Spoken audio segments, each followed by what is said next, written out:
Hi, everybody! Hi, Dr. Nick. Hi, Dr. Nick. Hello. Hello. Welcome to 2024. Like the cheap second sloppies of 2023 in terms of cinema. 2024 has not been the best of years, but there's been a few hidden gems if you know where to look.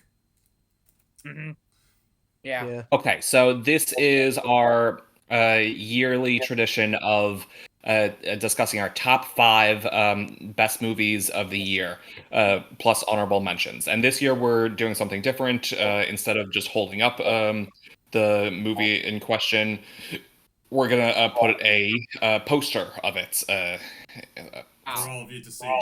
I did not know this. I don't have a poster. No, Yeah, me no, neither.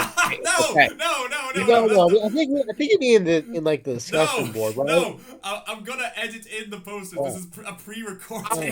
That's right. Yeah, Oh. we're not live right now. This is No, pre-recorded. I'm gonna keep this in because it's funny. Oh, come on, just got. It I is. just got like. All right. Sorry if I'm moving Come on. that. That's Let's alright. get on with Okay. like, Yes, get on with it. All right, Get so on with it. honorable mentions, Callum. Honorable mentions. So, just as a rule of thumb, we don't really count any movies that we have not seen. So, sorry to disappoint you, ladies and gentlemen. I have not seen the recent adaptation of Count of Monte Cristo, The Substance, and Kensuke's Kingdom. Sorry, I've not found the time or convenience to watch those movies. With that said, onto the honorable mentions. Horizon, An American Saga, Chapter 1. This is a very ambitious project from Kevin Costner. Sadly, I've got the feeling that it's going to be cancelled altogether, but the concept was really intriguing.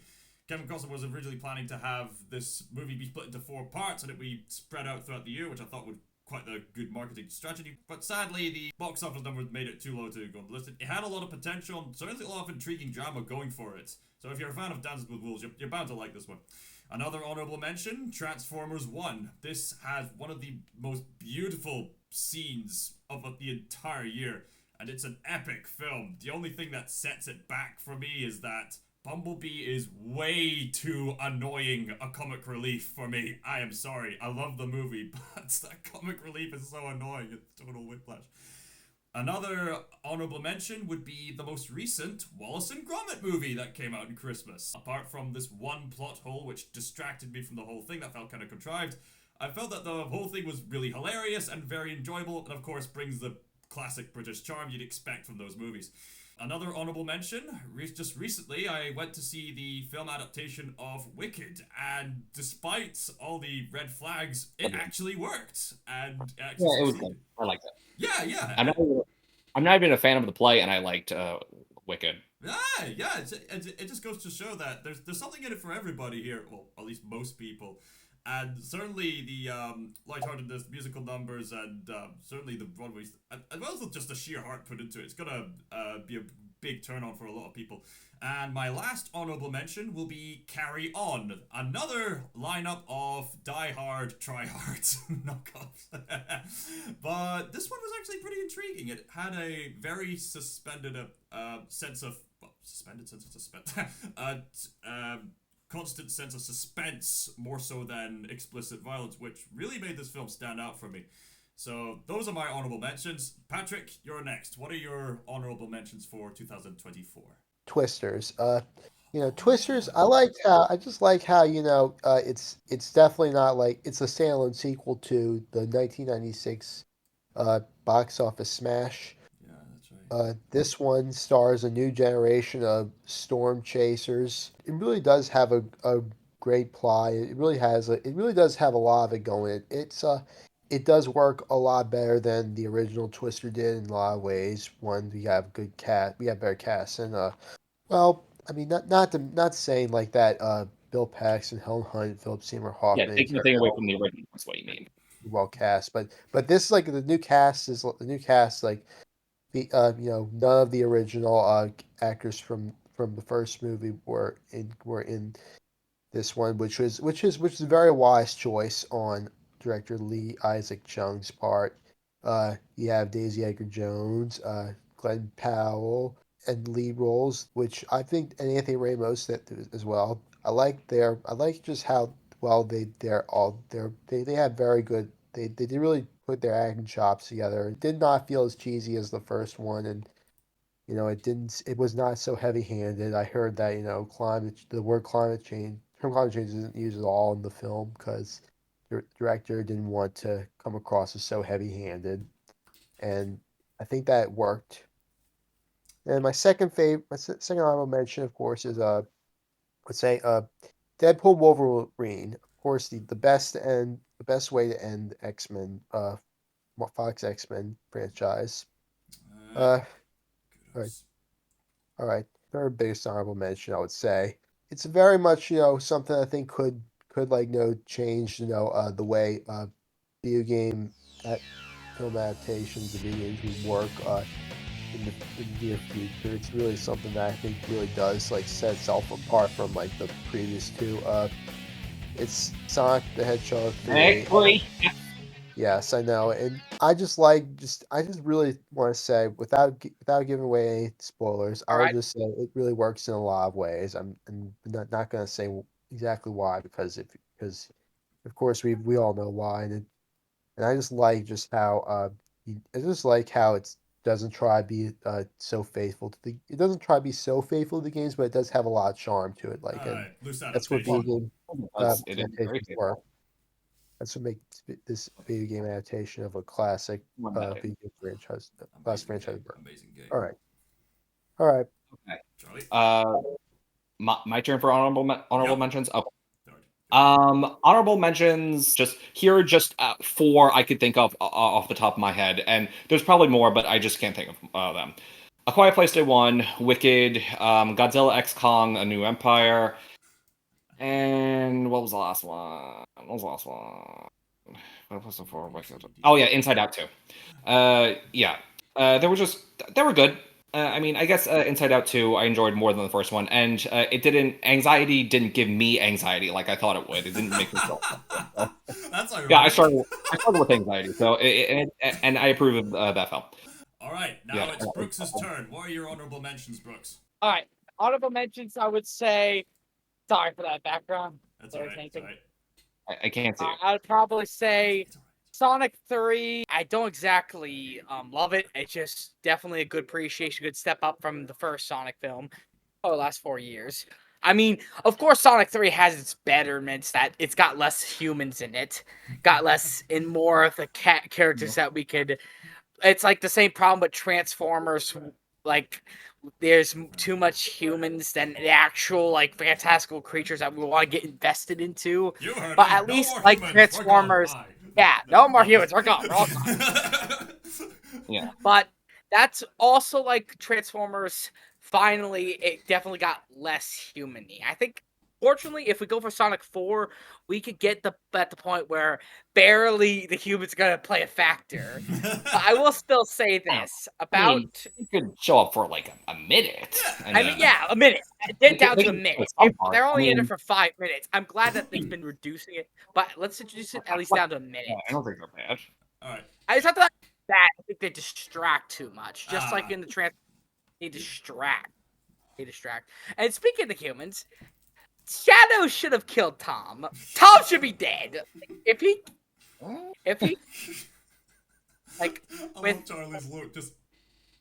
just pumping his entire energy into the guy who imprisoned him, and he somehow still lived. Wait, that's not a side birdie. I would say tis but a scratch. A scratch. I really just hurl at you with chaos energy. No, you didn't. Evidence. What's that then? I'm I had worse. worse. You liar. Come on, you pansy! How about you? No. Is that the only honorable Yeah, mention, it is or is there so- more?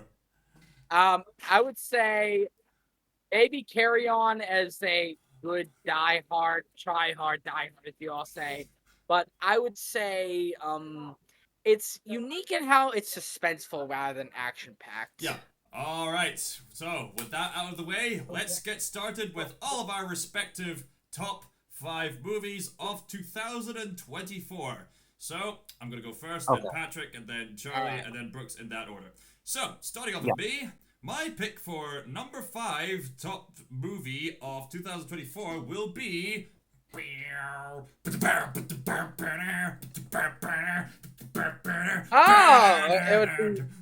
It would be Sonic 3, it's top 5, Yeah. huh? I had to do the live and learn riff. I had to do it. Yeah. Don't blame you. Yeah, so, they played it in the movie! They played it in the movie! Like, I kid you not, when that moment played, I tensified up and I shook the entire row in the I cinema. I don't get the I reference. wish it lasted longer. Yeah, they should have kept it up. That's basically the main theme song that plays in the final boss battle of this game. It is the most iconic. And it was a complete Dragon Ball Z moment. Yeah. Wow, what a rip-off. Yeah, people have been making that joke for years. Behold the true power I possess! Wow, what a ripoff. By the way, Patrick right now is reading Dragon Ball Z the manga. Hey, nice. Yeah, we got for Blade Secret Santa a couple days ago. Nice. Nice. Secret Santa. So anyway, what else did I do about Sonic 2? Especially, I'm gonna say this now, in case I haven't made this clear already. This game is one of my all-time favorite video games ever made. This game, for me, gets that right balance between gameplay and story. It was the very first Sonic game I've ever played. Alright, there Wait, you go. are we talking about games or are we talking about movies? I'll get back to the movie. That's a good point, Brooks. That's a very good point. It was quite interesting to see that this film is a very loose adaptation of this game, while still maintaining the core elements of the story, such as Shadow, his whole backstory, Eggman plotting to rule the world, only to collaborate with Sonic and his friends once everything was going completely wrong, where the world was threatened to be destroyed. Many other core tenets, and I find this interesting as a loose adaptation because this one delves more into relationships between different characters and even has a moment where Sonic's tempted to become no better than his very own arch rival in this movie. And Hey, aka is Shadow. Shadow. Which is It's literal Shadow. literal Shadow. His literal Jungian Shadow. Nice one, Brooks. Nice one. He wouldn't get the joke. He wouldn't get the Yeah, joke. yeah. It's interesting seeing Jim Carrey work off of Jim Carrey because in the game, Eggman is In the saggy flesh. in the saggy. I love that one-liner. As long as we are, I love it like too. It's like, Yeah, I thought If the they were fourth playing wall on the break same joke was a actor. little too. yeah, too Deadpool, Yeah. Yeah. Maybe.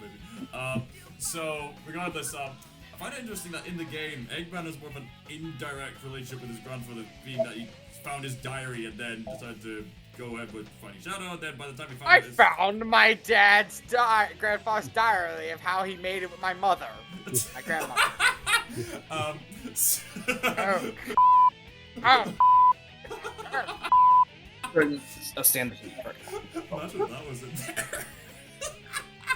So anyway, I mean, there's an interesting implication at the end of the game where Eggman's thinking, did my grandfather really plan to destroy the world? And in this loose adaptation, that aspect of his characterization is played much more upfront, with Eggman having the chance to have a more direct on-screen relationship He with... went full Schopenhauer. He Yeah, went full- Schopenhauer.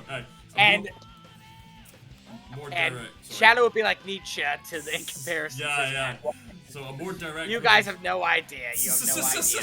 Yeah, we do. You wouldn't get philosophy jokes. So Eggman has a more direct relationship with Gerald in this case, because Gerald's depicted to be still alive, and it's quite interesting to me as a loose adaptation. Like, the magic of adaptation is that you don't always have to copy it beat for beat. As long as you remain true to the core tenets of the story, you can explore different aspects of it. So I find this a very interesting approach. Also, just that whole segment about describing how the stars fade even when the light's gone. Oh, that was beautiful. That almost got me to cry. I won't say much more other than this is an awesome movie, and I would have, if I were in the director's seat, I would have taken it in a different direction. But honestly, I'm happy that this movie is awesome enough as it is, and it's beating that awful Mufasa movie at the box office. Anyway, moving on to Patrick. What's your number 5? All right, my number 5 is Transformers 1. Hey! I would say this. I do kind of regret not seeing this in theaters, really. Well, the only thing about it, I'm sure a lot of people do, but I mean, it is really, I like just how, interesting this, like, just, it didn't focus on the humans at all. I just like how, movies that focus largely on the robots, not on the humans is great. And it's just fine since this is a prequel to the Transformers Yeah, lore. And it's just the prequel to the War of Cybertron. I'm heavily yeah, you, After, Callum, you're into I've Sonic. seen, I'm heavily into He's- Transformers. Yeah, pretty Yes, much. already, Yeah. I've seen neither of them, and I already know it's a better origin story than Mufasa. oh Yeah, for sure. we can all Oh, agree yeah. on that. I will We say can all that. agree on Yeah. that. I have something to Definitely say wanna about agree with Mufasa on my top 5, on my number 5, but for you. Yeah, well, all right, all right. Brutal Well, joke. I'm just gonna say this. I'm just gonna keep it a little short. Aye.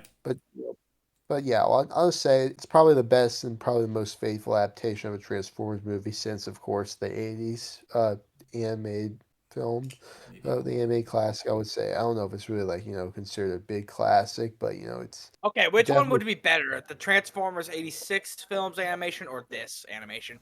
I would say this animation because it just because it shows how how much the animation has evolved Well, over. of course, yeah, over because this is more recent, more advanced technology. So, years. I know. I'm just asking out personal The preference. old one just looks a little cheesy by modern standards, and Mhm. it does it has like Dude, Dragon Ball, huh? yeah It's well played by the same yeah people, Toei. in a way we really come a long way from the Will '80s, begin. and I just think that's a really and I mean and Yeah. the fact that this man who directed the movie also directed Toy Story 4. The Transformers 1, this was a story that we didn't know we needed. Like, that because Look, it never was explored that much before. Hell, it's even not the lore, it was barely explored when Optimus met Megatron before they were enemies. It was yeah not that explored. yeah I would prefer we don't bring Toy Story 4 into I should have brought Toy Story 4 into the conversation. I'm really All right, sorry. okay. Patrick, you're right. Charlie, what's your number 5? Alright. Okay, my number 5 is I'm glad. So I just found this out today as I rewatched the ending. Apparently, Mufasa's voice actor in his in the new What? movie uh there's a his actor's voice actor's name is Aaron Pierre. Now, Aaron Pierre has been cast to play Jon Stewart in the live action Green Lantern series coming next Really? year. Yes. Yes. Okay. So I Oh, it's gonna be good for decided, him. and I went online He'll never be to Samurai Jack. He'll never be Samurai Jack's Green Lantern. Phil Lamar. That's a Justice League. It was a Justice League. Phil It was, Lamar, remember, voice actor. the Samurai Jack Oh. played him in Justice League. Yeah, Phil also Lamar. he's a lot. Oh, Yeah, okay, Lamar, okay, yeah. right. Yeah, he was also the guy who Vincent shot in the face in Pulp Fiction. Yeah, that guy. Oh. Charlie? Yeah. Whatever. Okay, so I decided to watch another movie he made this year that is I already know way better, and because I watched I was looking for a good movie to have on my top 5 list because I really only had 4 movies that I actively just went to see that I already planned on seeing. I didn't. I only saw this on Netflix because it's a Netflix movie, and that is a little movie called Rebel Ridge. Rebel Ridge. Rebel Alright. Ridge. Can't Yeah. say I've heard of that one. Tell us Yeah. about it. Okay, so yeah, you probably never heard of it. Rebel Ridge is a simple movie about Wow, this year was bad if you need that for a top 5. yeah, look, yeah, altogether it was just kind of a sucky year for movies, honestly, for me. Not a whole lot. Okay, but what Rebel Ridge is about? This retired army veteran. He's in his like 40s, I think, or late 30s. Played by Aaron Pierre. He goes down to this small town in Louisiana, Brooks, where you're from, and he tries to bail out his cousin that got arrested for I think selling weed or something, and he while he's there he discovers He must have been friends with Alan's landlord. yeah. I was just wondering if you wanted to hang out with me and smoke weed. While he's there, he discovers that the police captain or chief is smuggling. No, not smuggling. He's keeping a lot of the guns and money he gets off of criminals. He's keeping. He's money laundering, and I think the film could be about 20 minutes shorter. But it's great with its action and plot line. Aaron Pierre just he runs away with his character of Terry Richmond, and he just brilliantly takes them down in expert class manner. Like, you got to see it to believe it. See his performance as in Rebel Ridge, and when I tell you he is gonna knock it out of the park as Jon Stewart. Another comparison with DC is that in Rebel Ridge, his character doesn't kill anyone. He certainly injures them a lot, but he doesn't take a life. He basically is a real life Batman. I was about to say, like Batman. Without the technology and everything. I mean, it's not crazy for anyone. Hell, even the guy in Carry On had a no-kill rule. It's not crazy for a non-superhero character to have a no-kill kill code. Hell, even like the most crazy example is Nicholas Angel from Hot Fuzz. Like, he maimed and he shot so many elderly, but not one of them were killed, or at least instantly, except for that one who blew up in the police. But at this point, all those people survived, so maybe he could have survived. All for the greater good. All right, so that's my number 5 pick. Right. Brooks, you can go. All right. My number 5, it is Deadpool and Wolverine. Whoa, really? Yep, I'm putting it this low, but again, like, I'm scraped the bottom of the barrel also. But at the same time, I will say this out of representation for, okay, what it is, that this is the Fox universe, their last film, basically. Gosh. But it's unfortunately under the Disney banner. And it's a great irony where you have to pay a ticket while also basically purchasing and buying, like, funding the people who basically bought this out like a slave on a pedestal. But yeah, what if it's any comfort, Brooks, at least you're paying for... At least it's Ryan Reynolds to Ryan Reynolds. I get it, I know. Alright, yeah. At least you're not financially supporting a slop. Yeah, but this made... I know there's the irony that, you know, Ryan Reynolds basically made this for his own sake, that he fought against, like, Disney to get this R. Oh, yeah. But it's also the irony in that is basically just going to make them look even more financially successful by getting them another $1 billion, which they have not gotten since No Way Home, basically, this level of success. And they have been losing it. So if they just phoned it in, then maybe they wouldn't Disney would not get this well. But I give it the benefit of the doubt. For the sake of the Fox, for the sake of seeing Blade in even Gambit, who I remember seeing the news of it getting canceled or it getting greenlit, announced and then canceled by Channing Tatum, and even Elektra by Jennifer Garner, and also X-23, even though that's a big fucking cop-out, that, you know... I mean, it's nice to see her with... Okay, I'm gonna mention... And Wolverine! Hugh Jackman back in the role in his signature suit and his cowl. And full MCU style, where they have the moving... Like, full Deadpool / MCU style, where they have the moving eyes stuff. Not like that Amazing Spider-Man, where it's, like, mostly, like, static or, like, other stuff. Like, not even Batman, they could do this with Batman and DC. They always have to have, like, the eyes showing, like, instead of, like, the white over them. The closest they kind of got was in The Dark Knight, where they had that echo vision. Like, that was kind of the closest they got to seeing with, like, the white eyes. it's great to see X-23 and an older version, and it's good that hey, this isn't the Wolverine that she knew from her universe. It's a different Wolverine. It's good to see them again, at least her as a grown up. But I rather see this in a good X-Men film instead of a Deadpool film. I rather, and also this coming out when they promised us the Fantastic Four and X-Men, and what did we get? Multiverse of Madness. We got this, and that's it.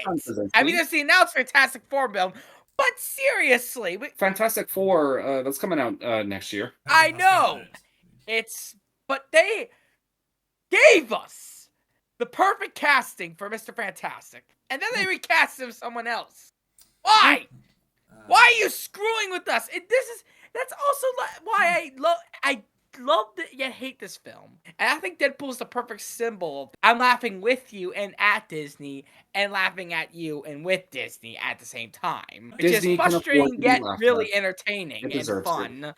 But it's It is also cheesy. frustrating, and it's glorious with how Blade and like all these characters. Yeah, Disney could not have made this Last movie. hurrah! Great for what it is, but would it be nice if it was just slapped X-Force or something that had nothing to do with the multiverse or Loki or hell the MCU for all I care, and just Yeah, and then how they got into the MCU. I mean, there's yeah. The echoes MCU is getting of what bloated and getting too big. yeah, there's echoes every time I watch Wolverine. There's echoes of what the MCU could have been with Wolverine in it. Every time he talks, like about how he knows the Avengers so well, and the X-Men and the Fantastic Four, how he knows there's echoes, and even Johnny Storm, like he knows of these.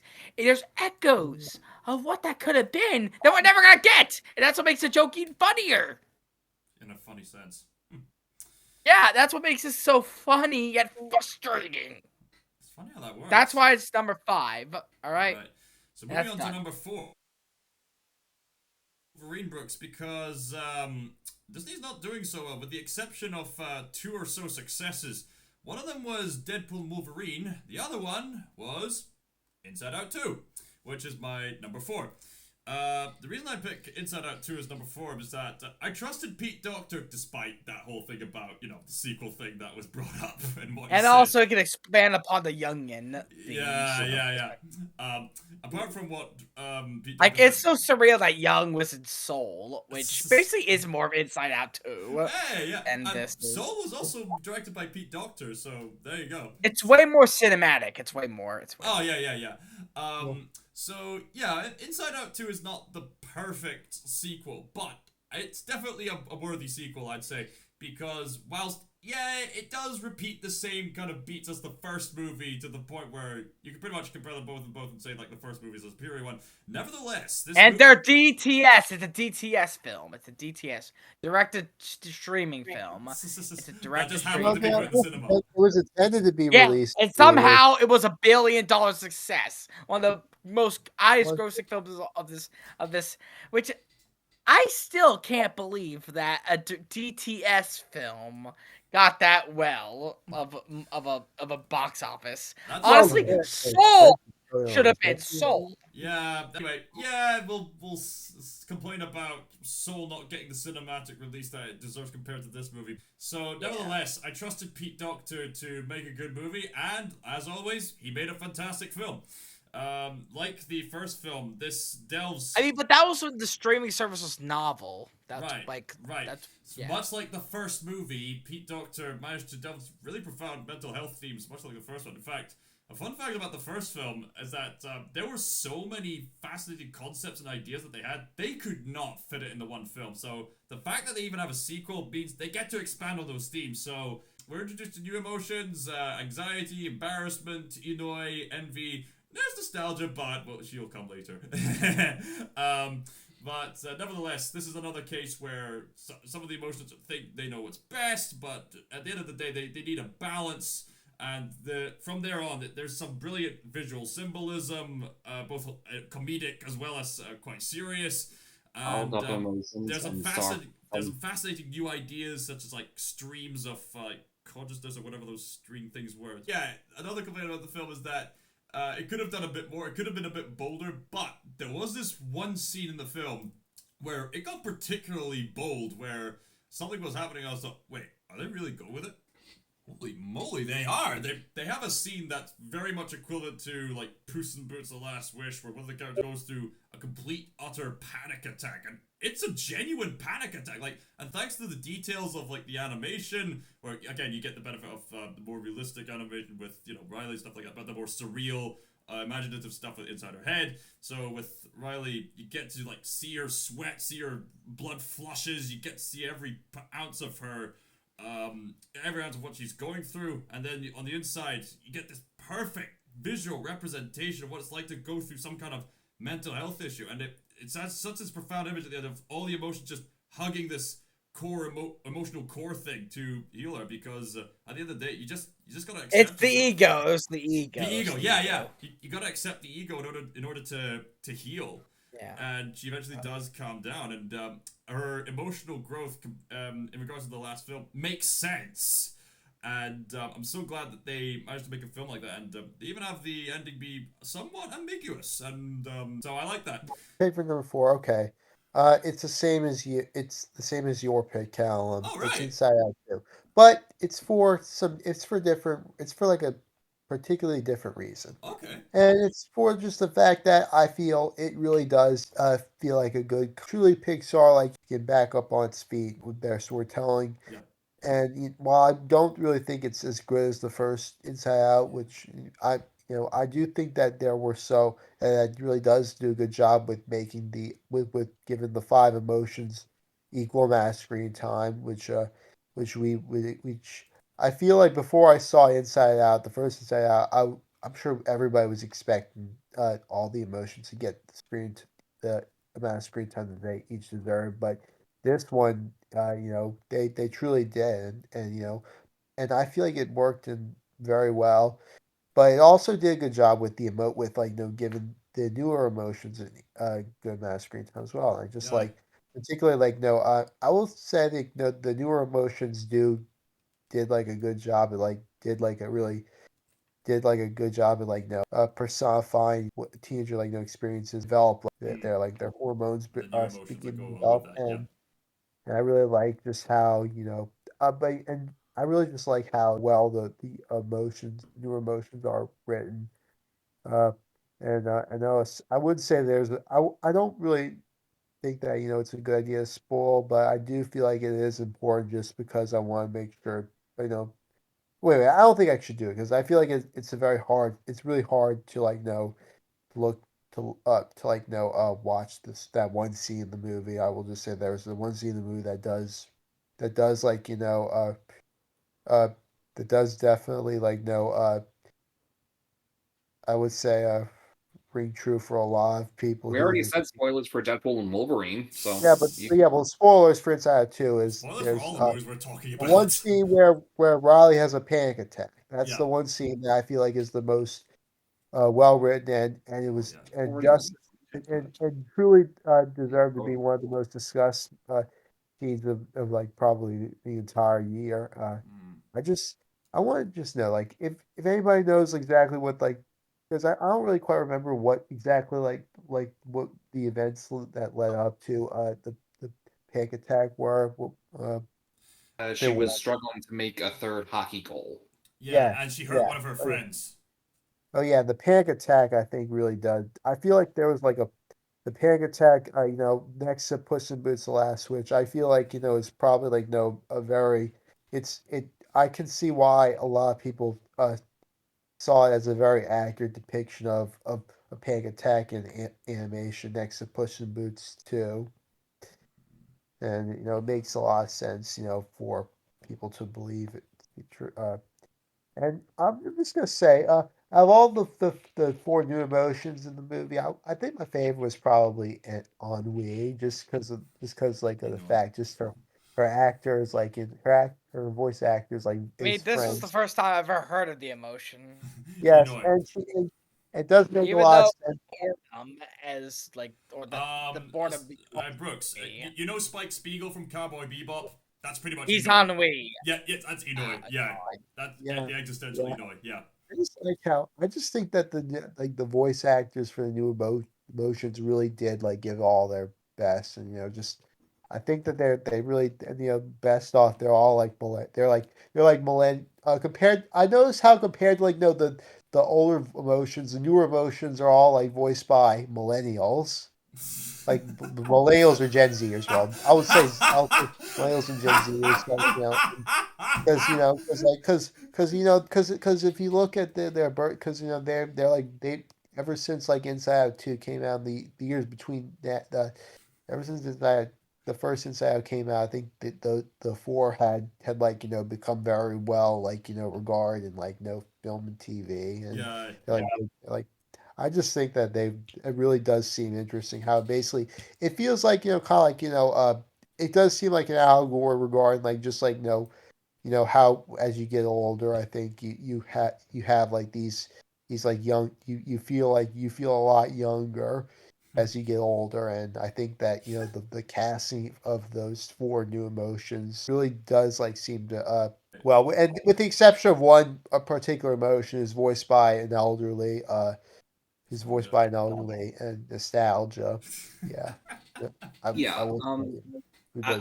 I thought the voice acting was top notch. Though while we're on the subject, do you guys know why Bill Hader and Mindy Kaling didn't reprise their roles? Because I missed them. I Because of have no salary idea. dispute. A salary dispute because they couldn't because they didn't like because they wanted I think they didn't like have the same amount of salary as Amy Poehler did, and so they decide what, screw it, I think we're not gonna reprise our roles. Wow, so they wanted what Yeah. Amy Poehler was making. Well, Yeah. they got Okay, the sound effects. imagine if Inside Out 2 came out next year. That'd be 10 years over since the first Inside Out Right. came out. Oh yeah. There's a thought. Yeah, wow. I mean, what was was their salary, were Haters and Kaling's salary, was it the same as last time or what they made, or I think it was less. It somehow probably, even though their characters like had more to do in this version. Alright, that's true. So hey, you know your worth, so alright, so Charlie, what's your pick for number 4 for 2024? okay. Pat, you're done? Yes. All right. Yes. Okay, so as I stated before, this year kind of sucked for movies for me, for my Oh taste. shit. Yeah, of my top 5, only 2 movies were big surprises for me. The other 3 just met expectations. And number 4 is one of the ones that met expectations, but they were still it was still very good. Easily, I guess I would call this the best movie in the best movie in the trilogy, or at least an amazing way to finish off the franchise, and that is Venom: The Last Dance. Oh. Okay, look. I love Venom. I'm a Venomaniac. I read the I think comics. that there's gonna be a Venom 4 actually. Is there? I don't think so. No, because Good. Tom Hardy. Good. Okay, all right. Yeah, Tom Hardy only signed a deal for a trilogy. There's not going to be a Venom 4 because They better I cast looked it up. someone better for Eddie Brock. They better. Okay, Tom Hardy played an amazing Eddie Brock. He's less muscle bound. He's less muscle bound in the Pretty comics. tough. He's He's pretty strong. A little No, bulky. I would He say has he's some too meek. He's a bit too meek for Eddie Brock. No, he's. It's not the actor. It's just the performance. Of the Right, actors. right. I was gonna say Tom Hardy literally played. I mean, Bane. He played Mad Max also, but somehow the writing Okay. was so poor that made him a little meek and weird and goofy. Yeah. Anyway, And Charlie. same for Venom too. Right. Anyway. Okay. Yeah. Charlie? So look, these movies, they may not be very similar to the comics, tonally, but when it comes to the lore and the action and fan service, they are spot on. All right. I'll admit it's not accurate because it doesn't have the spider logo on him. No, Okay. But, even though he was in the same universe as Peter Yeah. Parker. yeah, that was on purpose. They said I saw it in Oh, special features for the first movie. They said in a world where Spider-Man doesn't exist in that world, it doesn't make sense to put that logo He on it. exists in Morbius for some reason. Well, no, he didn't. He didn't show up in Morbius, but No, I don't he care. existed because I It's forgot still a that's bad the decision to not put MCU. the logo on it. That's the MCU. Anyway, getting back to The Last Dance. Yes. Okay, Alright. it's a fitting farewell to the trilogy. It's awesome with its fan service. Even though it is just like the first two films, it's held back by its PG-13 rating, should be rated R. But overall, I have fun, mainly because I like the comics. And there's nothing wrong with that. It's a little silly how the big plot hole is he goes full Venom just so he could dance with a friend of his, which it turns out to be That lady? a very poor choice for him that he knows is a bad choice, and he ends up paying for it. But that's the only plot hole I could say. Honestly, yeah, just the comedy I laughed at, and the action, especially towards the end, is just expertly done. It's pretty exciting too, and it sticks the landing for what these movies have made them out to be. For what these movies were going for, this is probably the best ending you could do here for this trilogy. Yeah, so I guess that's about all I could say here. All right.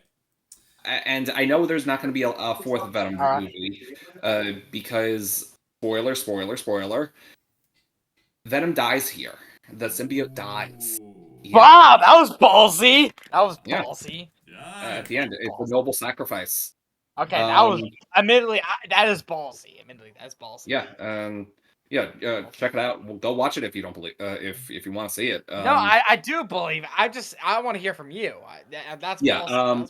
Yeah. Okay. So the symbiote dies to save Eddie, and it's a noble sacrifice. It's quite fitting because in the first Venom, it thought that that Venom died in that, but finally owned up to it. So it another bad thing I wasn't too crazy about is that Venom is on the run from the not even the main protagonist. He's on the run from one of the main protagonist's minions, which kind of lame. But overall, it still looks awesome. And was there any new symbiotes? Was there any new symbiotes? Oh yeah, there were new symbiotes at the end. It was pretty sick. The female one? Were the female ones? Yeah, I think there was a female one. And there's this one character that got struck by lightning and survived it, but was never really fully explored, so kind of weird. But overall, a great finale, I say. Probably the best in the series. All right. And I know one more thing. How I know there's not going to be a fourth Venom movie. Besides the fact that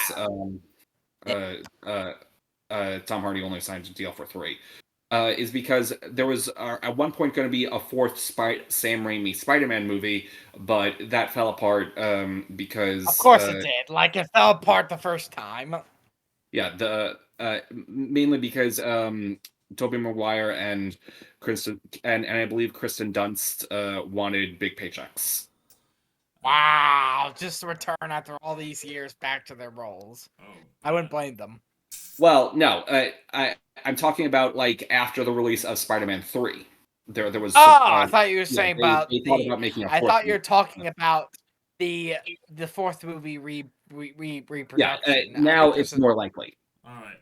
So, with that said, Brooks, what's your number 4 for 2024? All right, the same as the other two, Inside Out. All right, what do you have to say Yeah. about Inside Out 2 that hasn't been mentioned yet?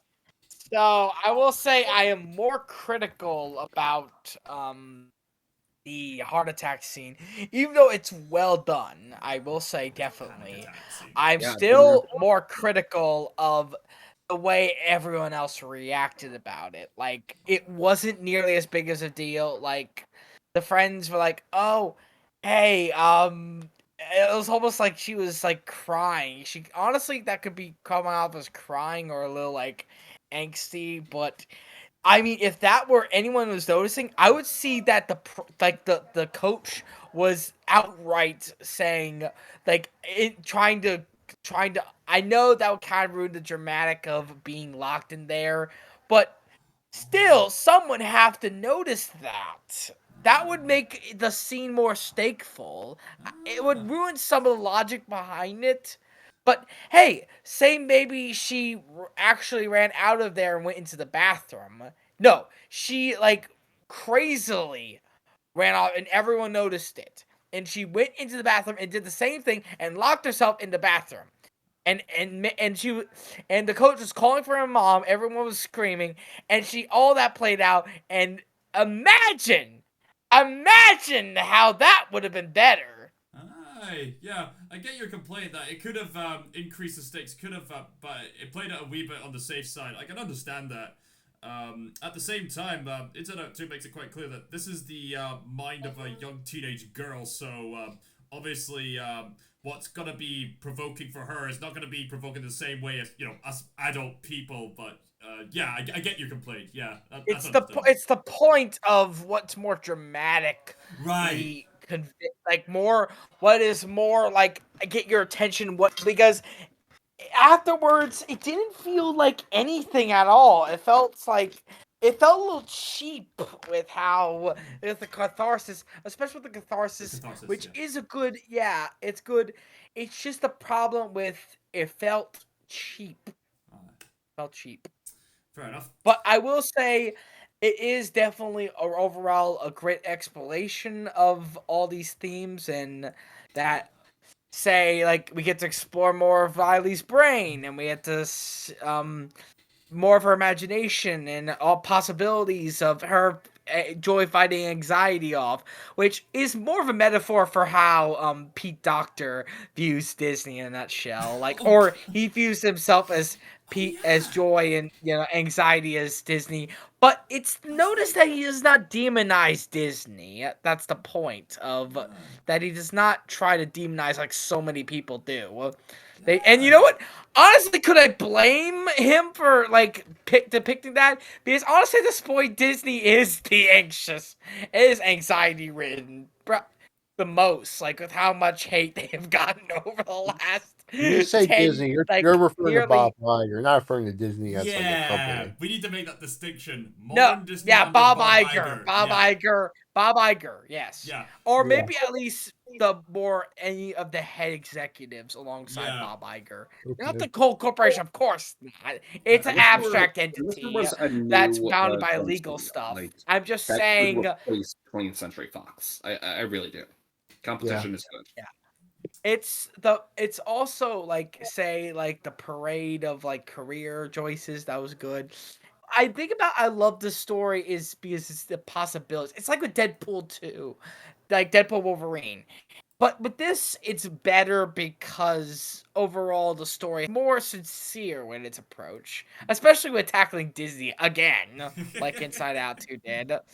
But I also like how joy plays the catharsis and how even the theme of joy gets lesser as you grow into adulthood. That was definitely well played. I think that joy going into complete despair as she realized how a part of being growing up is meaning that joy is tossed into the abyss a lot. Well, I mean, there could be a balance, but obviously that's the. I know, but that's what makes the great catharsis moment all the more meaningful. I Yeah. will say it earned that. I'm just saying it could have been presented a lot better to make it seem less cheap.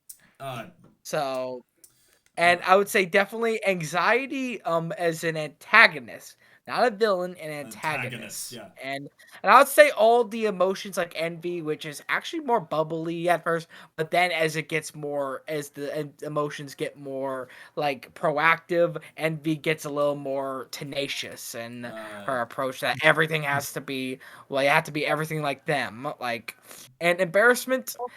It is funny that he doesn't talk at all. He's like like similar to Sadness, but then he talks at the end like yeah, and then he's like, "Hey guys," like all that, and also Wanye, whatever. I mean, she's basically a non-entity, like a non-entity.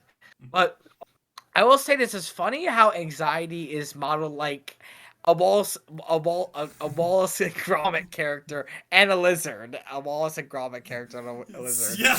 like an orange Wallace and Gromit lizard character. Yeah, pretty much. Pretty much. Oh yeah, considering it has Yeah. yeah, well without And I no, love the implications. You guys wouldn't get it, but I love the implications of what anxiety's reptilian nature implies. I love how, and especially with how it plays into the stream of consciousness and also the flows into the ego, like how that all plays into it. Aye. We could go on and on about Inside Out's mental themes. Honestly, we could make it a whole seminar about it, but we gotta move on. All right, I'm done. Number 3. Number 3. Number 3. Number 3.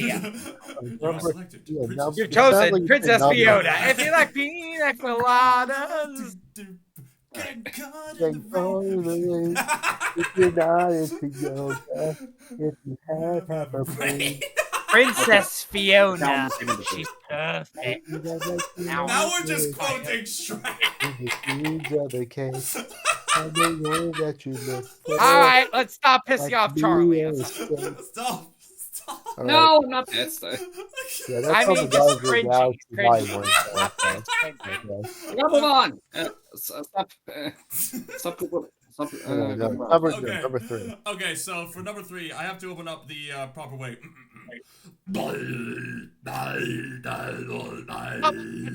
Three? Oh, come on. Number 3? Really? Yeah. Number 3? I knew that. Number 3? Yeah. You would rate that number 3. I'm not saying, Number but 3. I I mean, get it. I understand why, Brooks, but there is one film, despite unpopular opinion, that I consider to be better. But yes, Dune Part 2 is a fantastic movie. It's definitely the epic of this year. In fact, this movie alone got so popular that I went to see Beetlejuice, and there is a scene involving a sandworm where they explicitly reference the big sandworms. I need to challenge you. If it's so popular, then why do people meme it less? Why do people not meme it as much? Well, I mean, there is that one meme of listen, Gabe.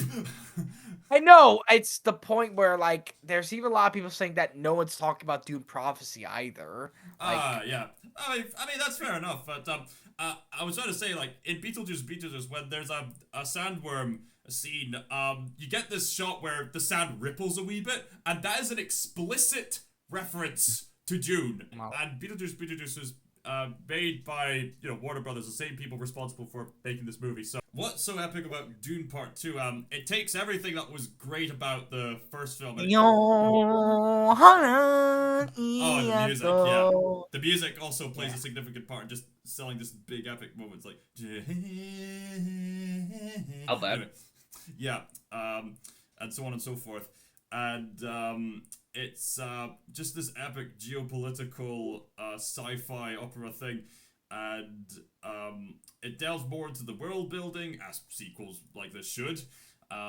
It delves more into the characters, especially between Paul the Fremen and his mum.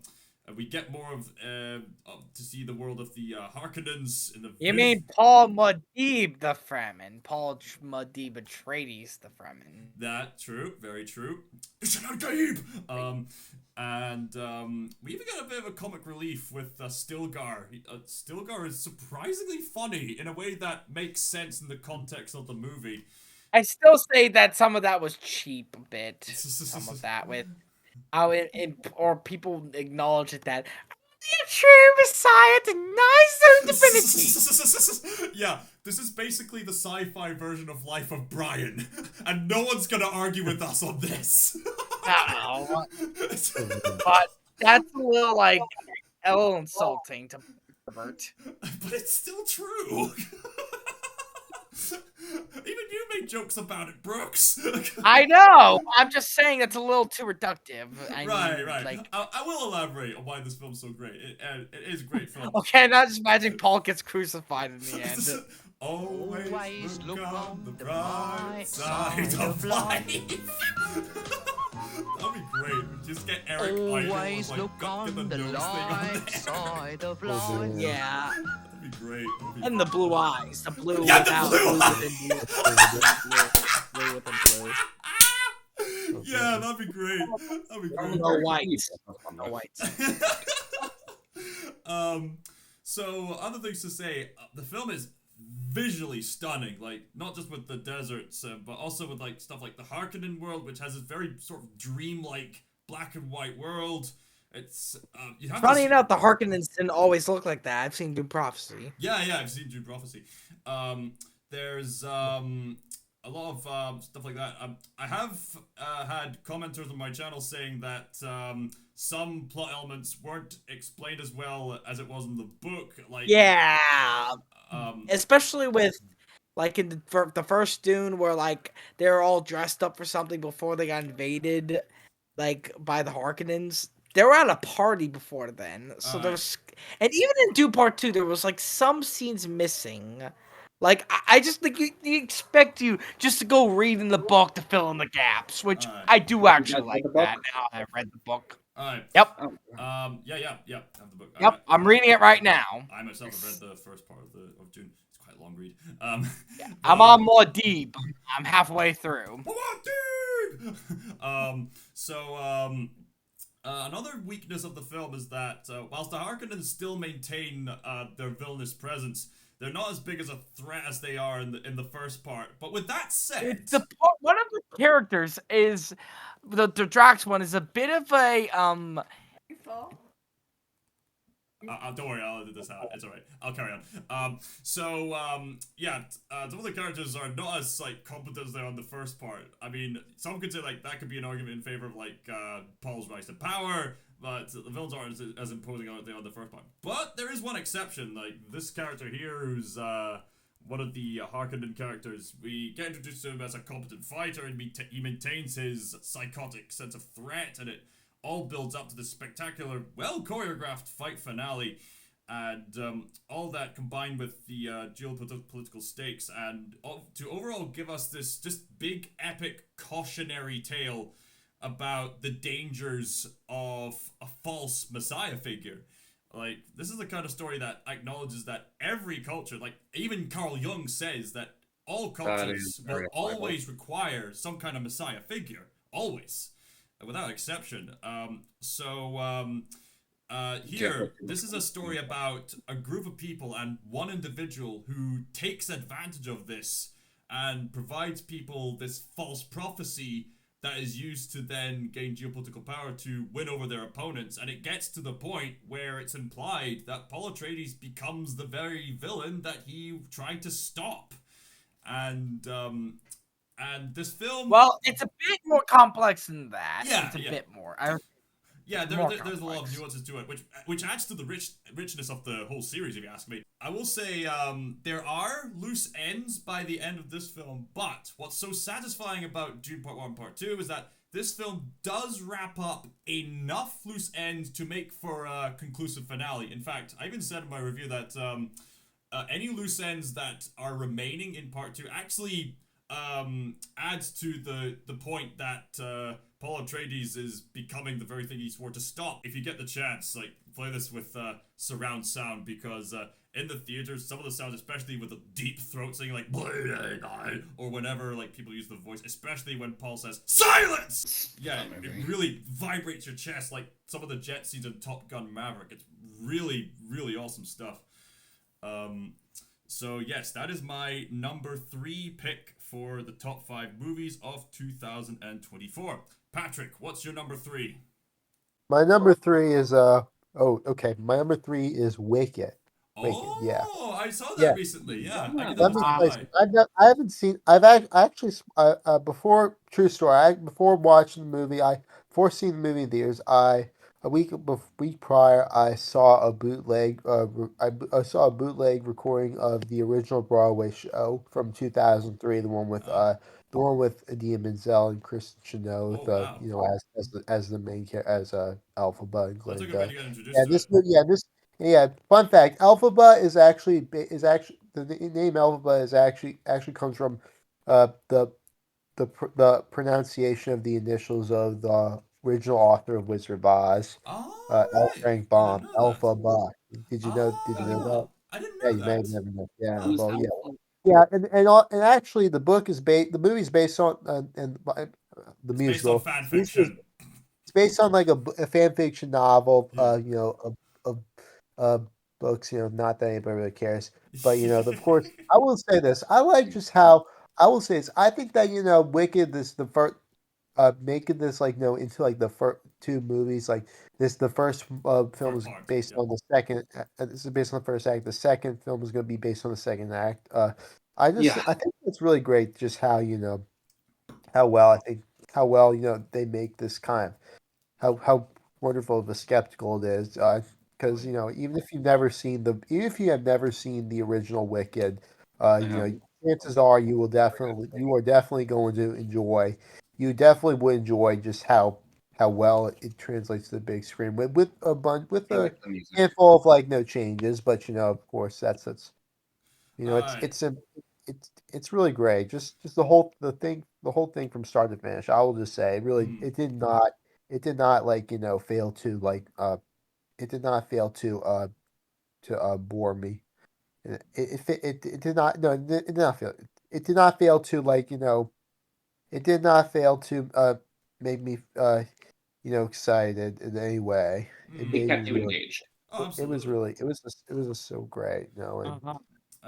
yeah. I've also Yeah, I thought seen it had the. a great music. I've actually went to see the Broadway musical like years ago when I visited New York City. Gay. Wow. Yeah, I'm just yeah, making. Yeah. yeah. Joke. It's like um, yeah. New York City. Yeah, the New York City. I saw it there on yeah. Broadway. Yeah, well, It's quite the musical. It's like there are some bits that are kind of lost to translation on screen. Like it doesn't start off with the jump scare dragon and the baboons at the start, yeah, although it well, does have the flying yeah. baboons. I saw that's what I did when I watched the bootleg recording of of the original show on Internet Archive. Someone managed like no video the original stage production back in 2003, of course. I Uh, have the right mind.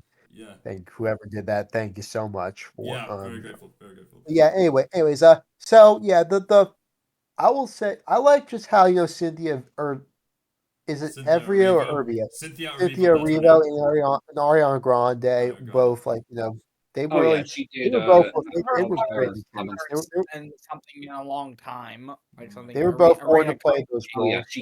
she kills it. That girl Cynthia, I loved. She is not a DEI hire at all. I loved what she said Sure. about someone's skin color. It makes so much sense in the context of that movie and also in real life, of course. So Understandable. that was a great part. Um, Yeah, well, I mean, I should yeah, also and say Of also course, of and course. like the supporting cast, Michelle Yeoh. Who did Michelle Yeoh play in the movie? she's I the forgot. wet weather witch. Yeah, and of Yeah, course she Jeff played Goldblum as the Wizard of the Oz. dean of students, Yeah, right? Yeah, one of the teachers basically, and of course Jeff Yeah. and Jeff Goldblum. Goldblum, of So course, the he was Wicked Witch really of good. the Thinking West about was the buying everything else. Weather Witch. No, no, no, no, no, no, no. You clearly Anyway, don't let's understand the not get story. yeah. So Peter Also, Dinklage I was the have a voice question. How does it of the make goat. sense within the Wizard of Oz with who's the Wicked Witch of the East and West? What about her sister? Like, how does this is this a prequel or a spinoff? This Part is one No, of it's a Wicked is a prequel, and then yes, part yeah. two is a midquel, basically. And it's an yeah, alternative take on Wizard of Oz, Oh, the basically. same yes, universe? basically, Yeah, I yeah. heard What about her sister? supposedly part two isn't going to be as good. Well, Oh, we'll just wait and see. Well, I we'll mean, see. We'll We'll I, see. see. I'm look. sure it'll be a worthy follow up, All right. but Anyways, I yeah. will Well, say it was, one thing before we move on to Charlie. Glinda is hilarious. Oh yeah, very much so. Yeah, me I and like. several audience members were laughing out loud several times with her scenes. Does make sense because then Ariana Grande get a start on on a cheesy Nickelodeon Yeah, sitcom, she's on Victoria. which I one's do. I very Ah. did hard to watch watch it. now because of obvious No reasons. wonder she's so good at comedy. That makes sense. All right, But Charlie, anyways. you're number 3. Go. Okay, number 3 is another movie that, by and Yes, large, most of his movies. met expectations. Except this time, I guess they were a little higher than Venom: The Last Dance, and it met those expectations with flying colors. Unlike Venom, it should not have been rated R. It was fine with its PG rating. And that is Sonic the Hedgehog 3. Hey! Okay. Since we've already talked about Sonic 3, can we talk a bit about Eggman and his dad? What do you think on that? I mean, Granddad. Eggman Okay. is Granddad. Yeah, sure, but I still have personal feelings on Sonic 3, but Yeah. yeah. That Okay. hasn't been No, mentioned. I'm just So- wondering if you have any personal feelings. I'm just asking. That's what I was asking. I know you do. Okay. Yeah, I thought Gerald Robotnik was Jim Carrey ran away with the part of playing two roles. Yeah. This is a fitting farewell to his acting career. I'm so glad he came out of retirement, and I don't mind that he turned face at the last scene. I thought it was a good send off. He got blitzed out like that. Boop! Yeah, this Blitzed time out like he is definitively dead. The franchise is done with him, and that's actually a good Yeah, thing. right. And Shadow's gonna be dead too. No, Shadow's absolutely not dead. A post-credit scene confirmed And it. Eggman's not dead either. Eggman's No, not Eggman's dead. Jim Carrey's done acting. Just, We'll I see. think they should be done with Eggman. We'll Honestly, see. No, it's not that they should. It's are they going to? Are they going to? yeah, I think they're going to, because when he retired after the second movie, when he first announced that he would, they said, I saw a news article that said they're not even going to try and recast him. So this time, No wonder they made he's two really of them. gone. They mini meet him. They Tell you except what, older. Like we'll save that talk for whenever Sonic 4 comes out. We'll wait and see. What are your other feelings Yeah. on the movie that has not been mentioned by us yet? Okay, yeah. So just that's as a what I was final note, asking. That's why I asked they that should question. also move on from Eggman, because to explore a new villain. There are other villains that they could use. Yeah, like Victor Black the Doom. Crocodile. How about it? Oh yeah, Black Doom, yeah. I want to see Shadow get his own movie, Oh, actually, with Black absolutely. Doom. That would be awesome. Yeah. Oh, Okay. So Get his other own feelings, spin-off not much Knuckles. I could say. They handled Shadow with absolute perfection. I had my doubts about Keanu Reeves doing the voice, but he put them all to rest. Okay, imagine hating Christensen. Imagine hating Christensen. That would have been an interesting choice, yes. He could have been Well, Shadow. Yeah, Anyway. only because his original voice actor is just so perfect. But Keanu nailed the parts exceptionally well. I would even say he's better than Idris Elba's Knuckles. Idris Elba is doing like a different take on Knuckles. I'm not. I have mixed feelings on it. It's good, but I Rip don't know. off. But it's not how I Elba. would voice Knuckles. If I was the voice and casting director, I think he just saw Guardians of the Galaxy and just mimicked that. And No, combined it- no, combined no, it with a wouldn't- certain meme, wouldn't. maybe. But anyway, still gotta check out his show Knuckles on I've on seen Blu-ray. it. It's a pretty fun show. Don't expect anything great. It's just a fun show. Don't expect anything. Okay, all right. Doesn't Idris Elba Yeah. sound like a black Sean Connery? Doesn't it have any more of it? Why not? Yeah, Black Sean Connery. That's a good way to describe it. Oh, Or, yeah. describe it as Knuckles. A black Sean Connery. Good observation, Pat. Okay, but yeah, it nails the fan service and action just as good, if not better, than the first two films. And it's just like I knew it would. I set expectations for it and met them all the way. I knew this would be a great send off well, to the trilogy, but not the franchise as a whole. Because we're getting a fourth film with Amy and Metal Sonic. Yeah. I have this And one Metal friend Sonic. who I saw the movie with, and I have this one friend who I saw the movie with, and she just went ecstatic when Amy showed up. She loves her. Everyone is ecstatic. Also, Yeah, I'm glad that they had more Metal Yeah, Sonic. and I like that they even gave Shadow a motorcycle and a gun, just like in the game. Yeah. So Except look, they could be Paramount. Yeah, Paramount knows what they're doing with this franchise. Yeah, uh, me and from, Cal from even the made a moment, podcast on that. That's right. yeah, That's from the right. moment they redesigned Sonic, they and delayed the film, they knew how to handle it. I gotta give them props. Okay, imagine They had a if bang on Ugly their hands. Shadow, They have Ugly they- Knuckles, Ugly Tails. and it's curious as to imagine what they would have been like. Yeah. But Yeah, Sonic, or it could have been bomb. Sonic could have bombed, honestly. yeah, Could've Uh, bombed. I think this is kind of Given going how the to be first film Paramount's was, answer to the flopped. Fast and Furious franchise. Honestly, I am. If they are all consistently good like this, make it a forever franchise. For I mean, Again, not thank God. forever. Eventually, it's got to end. Like Fast and Furious is going to end eventually, like with the next film or next two films. Eventually, But- eventually. Yes, yeah, but eventually it will end. But Okay, I am seriously down for Sonic being around for this for about as long as that. Yeah, sure. I okay. think they can do it. If Sonic the Hedgehog did not, I mean, the first one did still kept the ugliness, then okay, with that film, the first film already being mid, now add ugly, that would have flopped. The only thing that was success Oh, yeah. was because of design. The only thing was a Yeah, success. that would have. That would have been just like a one-off. And we wouldn't have a franchise to talk about. There would be that- no sequel. Yeah. There would be no sequel. There would be no franchise. That would. I think I would probably just enjoy that like only because I'm a fan of Sonic. That would just be like a niche little cult following film. That No, I don't think even a cult following. I don't think no. I I don't think. But thank God we don't live in that mean, universe. Thank God we don't live in that. All right, now on to my number 3. You can't help And it. But okay, I overall, have been they did they adapted Sonic Adventure 2 to perfection. Oh, absolutely. all right. I've been tussling with the ideas between 2 and 3, but I think I just finally my heart just settled on number 3 is the Look, Wild Brooks, Robot.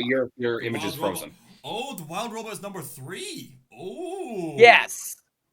Wild Robot. Okay, Good pick. definitely it should be higher, but on a personal level, I'm keeping it number 3 for a personal reason.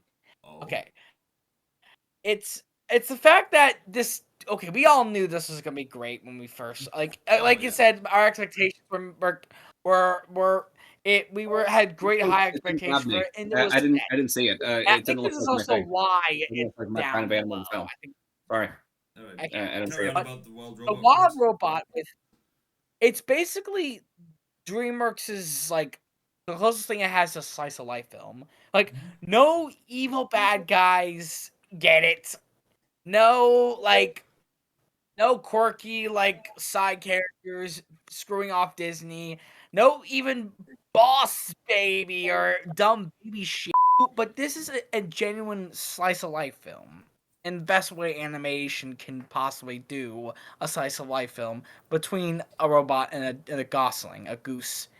Like a mother and son relationship. Yeah. Like and that's like how best it can do this sort of thing. This is what animation is capable of doing Oh, with absolutely. how it's fantastical.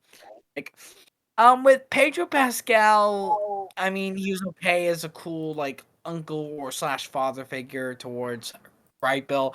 But of course, and also Bill Nye, great, also honorable Nye. mention. And I thought, dude, I thought you were tired, but you still have it in your gut to go through another Oh, he's one. got more to give. Go ahead.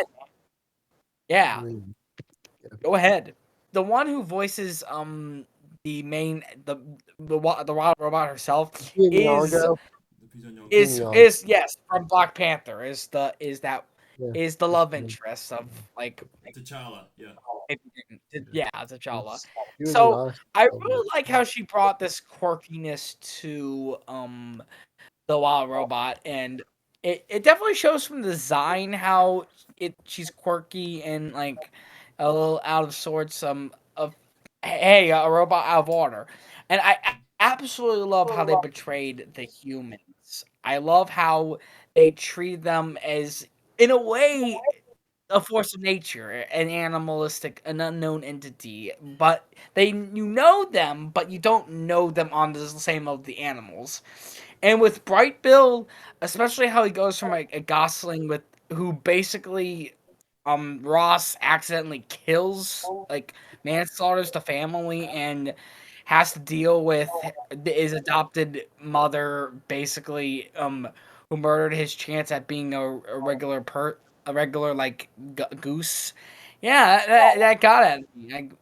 And also especially with how it really does suck. Like the third act, I know you have to have a climax, but like with I feel because Doug Walker felt this way about Kiki's Delivery Service. I felt this way about the Wild Robot.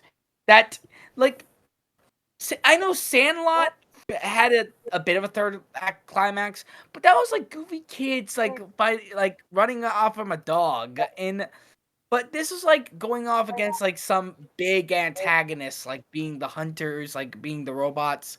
I know this is inevitable, but it would be nice if, say, the slice of life it was just completely that and not climactic at all. Like they were still on the island, and hell, even Mark Hamill was as there, and Ving Rhames was as this like Falcon. Oh man, yeah. So it really is the best animated film of this year. It is. And also, I would dare say one of the best, the finest animated films of all time. No doubt But about that. I don't doubt in that. a Nobody tug does. of war between my heartstrings, why this is number 3, not number 2 or number 1? It's a tug of war. So I would have because, but that's the thing. I don't also have that much to say about it because it is a simple story, but a very emotional, heartfelt, but not enough to go on about it. So I think I'm done. That's my number 3. All right, so we're moving on to number 2. Now, many of you will be Alright. surprised by my pick for number 2, but I know a lot of people consider this the black sheep of the franchise, but honestly, it's one of those films where it's just a genuinely great film from beginning to end. And it's just as well you brought up Lupita Nyong'o because my number 2 pick is Quiet Place Day 1. Yeah, I just Okay. yeah. What I are my mean, honorable mentions? yeah, that was I gonna don't be. care that much about my place. I don't care. Right. Uh, I'm really It invested is in a this great series. sequel. It's such a simple premise, yet it works. It's so Yeah. brilliantly intense. It's the premise of don't make any external stimuli noises or these sensitive creatures we're gonna hunt you down. I know people say, but why can't they hear the heartbeats and the blood veins? Yeah, I know that's a valid critique, but it's implied that it's more external stimuli more than internal Yeah. stimuli. Yeah, so Yeah, that's like getting a little yeah. too. Yeah. You're thinking about it too much. Yeah, And and that would be way too OP. yeah. At that point, there would be no movie. Yeah, there would be no movie if that was the case. Oh yeah. Oh, yeah. The aliens would win immediately. I know people are disappointed in this movie in the fact that it didn't go further into the origins, and oddly enough, for a film called Day One, we only get a glimpse of the first day, only to then go to the first several days. So the more accurate term for this movie should have been A Quiet Place: The First Several Days. And funnily enough, Or week 1. or week one. Week 1, yeah, that would be more accurate actually. A Quiet Place week 1, that's very accurate. Funnily enough, A Quiet Place Part 2 also delved into what happened in Day 1. Even the video game I played called The Road Ahead delved into some. Oh yeah, I got a video game. Yeah, that also had another perspective on Day 1, cool. as it were, the day where the aliens arrived, the meteorite ruined everything.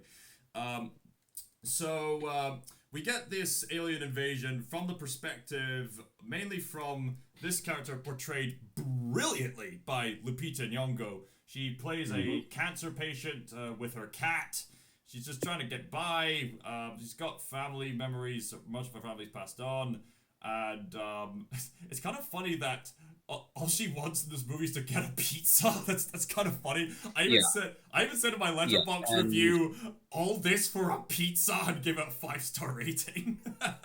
And yeah, she wants it because it meant something to her as a kid. Yeah. And she discovers that because she has cancer, and with the whole world being invaded by aliens and going to shit, yeah, she decides she wants to die. Yeah. So understand. Yeah. Understandable that the last thing she wants is to be at this place that meant so much to her. Yeah. Along the way, she encounters this young chap who has just come from England just to do trading business, but then got caught up in this whole mess. And the stress is real, and these actors really sell it. Like, there's some really close calls, and he's freaking out. She's telling him, and it's really investing stuff. And you see the way humanity's interacting, like how children are hiding under a water fountain because running water is a safe place, because that's just a background white noise for these aliens, so you can hide in the running water places. So the other occasions where there's close calls of characters saving other characters, or scenes where helicopters pass by, so aliens go chasing the sound, and then there's just that one last alien that stays behind to check around, and then you're just gonna there's other scenes where people are taking sanctuary in this Orthodox church, or another scene where there's a crowd of people walking by the hallway, but if you look, the aliens are right there, the footsteps, yeah, inevitable, and stuff like that. Just and at the end you get this just this beautifully sincere scene where the main characters make it to this pub area, and they quietly, of course, play out this circus show on the stage.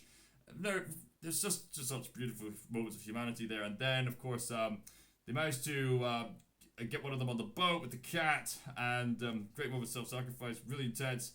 And I actually kind of like the way it ends, actually.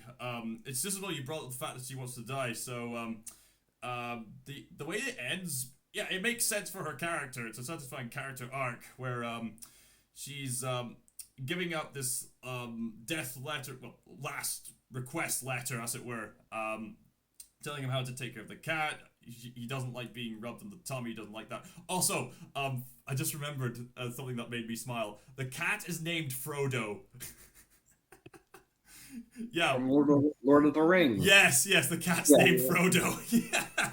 So that was great. You know, I wonder something with these movies. I wonder. I'm remembering this one episode of The Office, where, because that's where John Krasinski got a start from. All right. I'm remembering the opening of this one episode where everyone in the office is dead silent, and Jim is writing on his notepad saying, "No one has said a single word in 14 minutes." But then the silence is broken by Kevin eating a candy bar and saying, "Oh yeah," and then everyone says, "Ah, I knew it." So Jim decides to restart it, seeing how long they could all go. I wonder if that's where John Krasinski got the idea for this franchise from. It might very well be.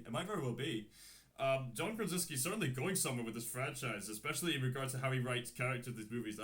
The way this movie... I really wonder how it's a genuinely curious thing. I mean, I think it's... That one's opening from The Office. That is genuinely quite good. All right. I like the way this film ends.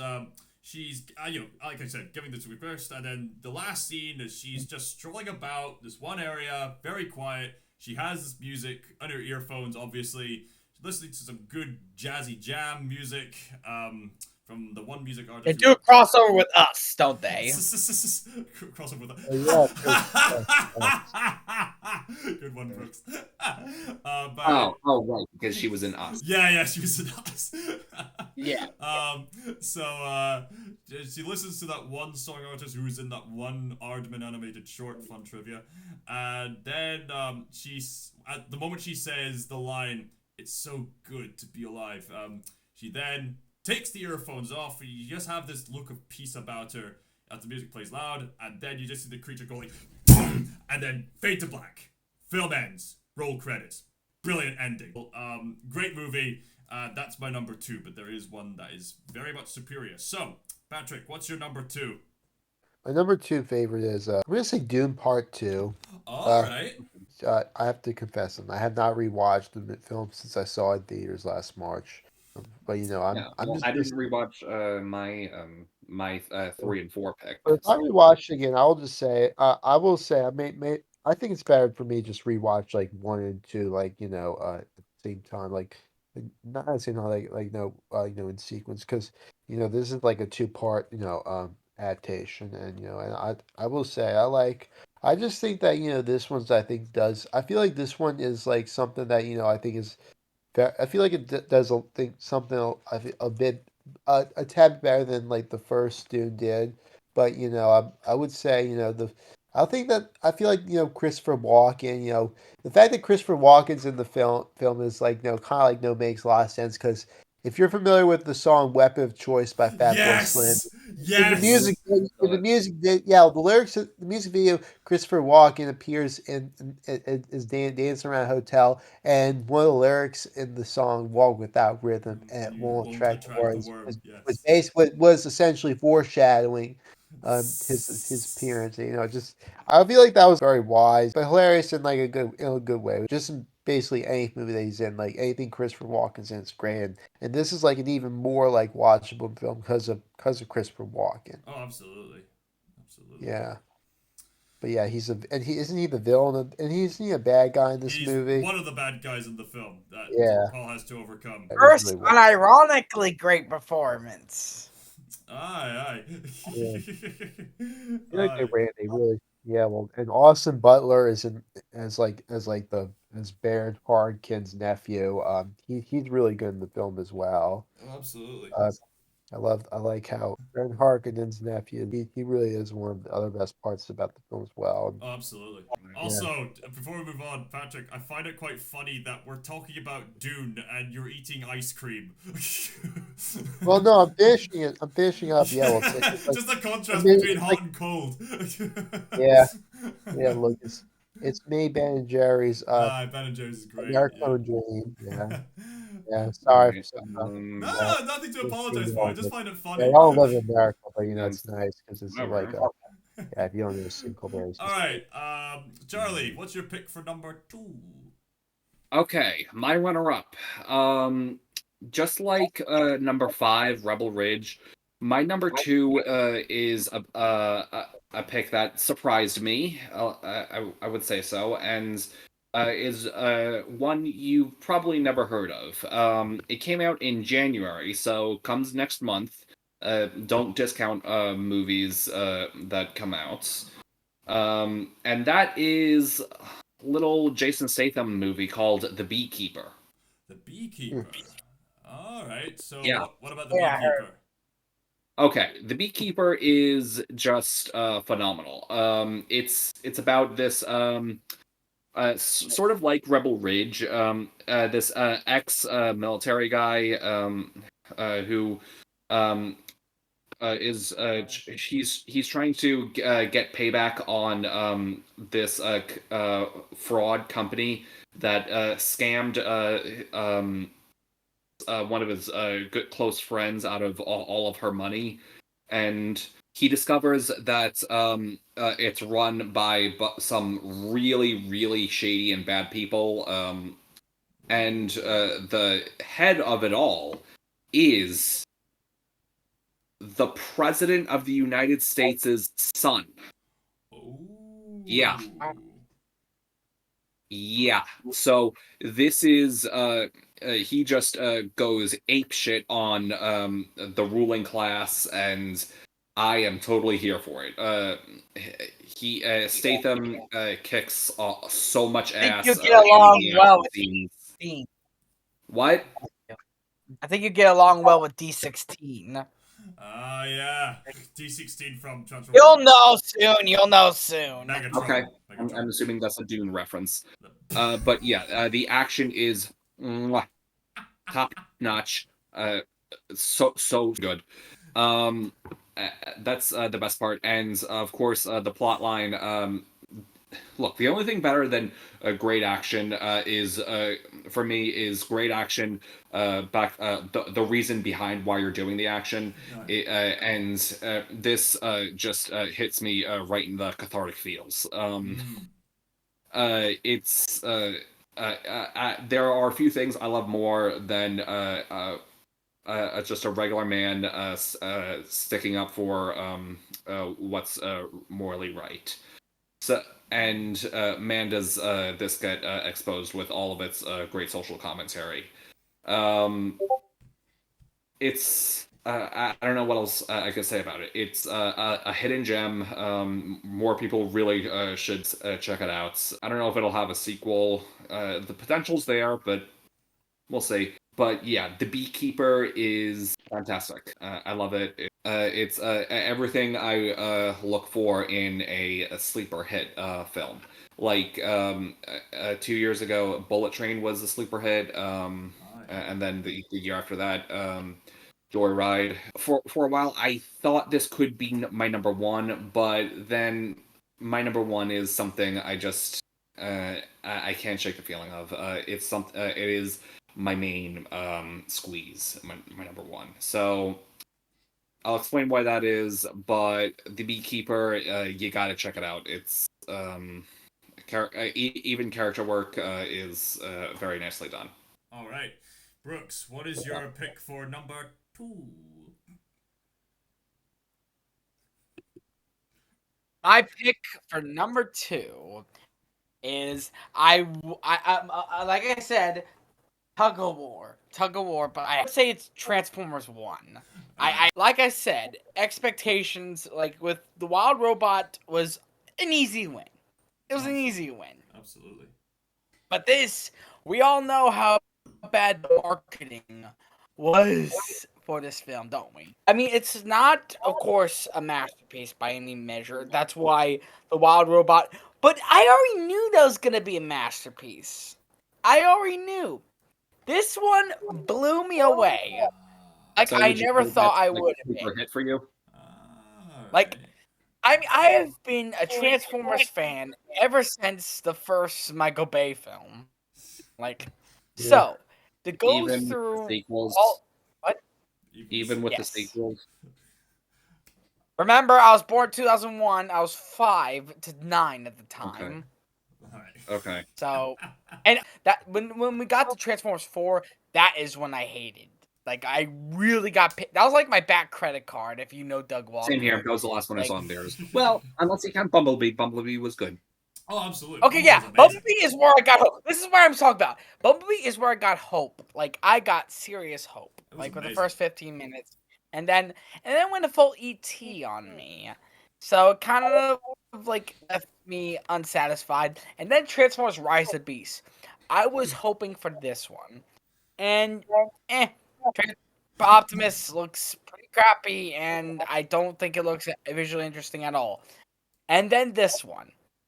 Which I was hoping, like I was already burnt out after Transformers: Rise of the Beast, so my enthusiasm was a little dampened, especially by the marketing did not help matters.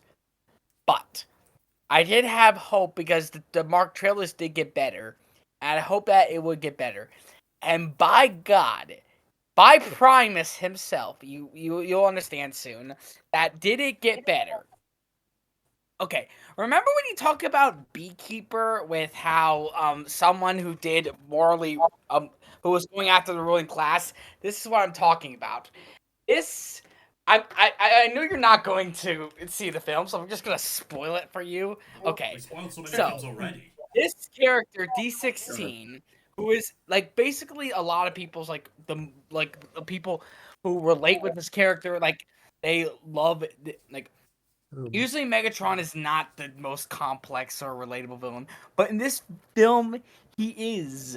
When he was going from D16, who was a minor, a cogless minor, who was in love with the higher ups Sentinel Prime, especially, but or maybe more like because he was alive, but he really did love the Primes like Megatronus. He adored Megatronus, but he did admire Sentinel Prime enough they respected him.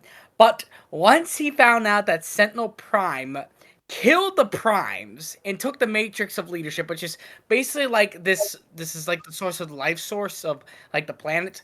It is the amalgamation of D16 going through his life thinking it was a lie, and then he wanted to kill Sentinel Prime so much that he was infuriated by that he was drilled into the mines till he died.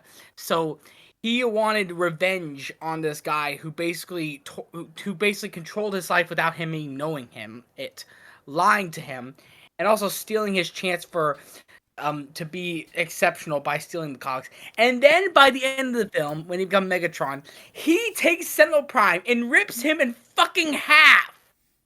He rips him in Okay, fucking this makes me want half, to watch the and it's movie. on the floor, and it dies. It's PG. it's one of the rules. Like it's a robot, so you can get away with anything, and it's still impressive. And I think that me talking about it is not justified. And not one human in sight. No human.